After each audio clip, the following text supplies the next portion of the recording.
attachment styles became mainstream, but then it was like, okay, here's your attachment style. And that's when people started to identify instead of like, hey, let me do that underlying work. So going back to, I detoured there, but going back to this, that's the anxious attachment style in a nutshell. It's like those are their themes and their patterns. They fear like the abandonment, feeling not good enough, feeling excluded, disliked, rejected. Those are those big triggers that they're bringing from their past because their subconscious mind was imprinted with that. And then we always project that into the present. And I often give people this analogy of like a bear in the woods.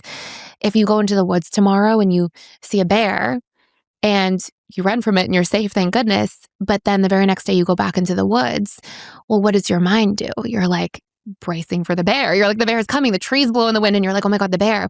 And so what's really interesting is that we all do that, right? We all have, oh, I felt abandoned as a child. Okay, I project that as an adult. Oh, I felt not good enough as a child. That's what I bring into my relationships as an adult. And that's honestly what our relationship baggage is. And those are all things that interfere the most in our relationships, but those are solvable problems. So that's sort of the anxious attachment style. And do you want me to go into the other two? Yes, please. Yeah, absolutely. Okay, so we have our secure, we have our anxious. At the other end of the continuum is our dismissive avoidant. So the dismissive avoidant attachment style, they grow up with their overarching theme being childhood emotional neglect.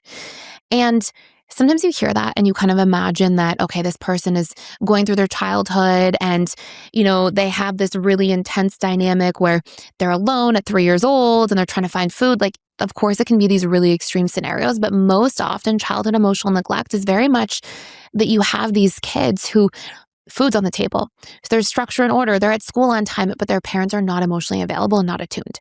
And it's usually not the inconsistency, like one's attuned and one's not. It's usually both are not really attuned and they're much more uninvolved. And because children are literally wired for attunement, they are wired for connection. We need as children to feel safe and to feel seen and to feel special. Children come into this environment and they're like, okay, well, I guess this part of me that needs this is defective and wrong.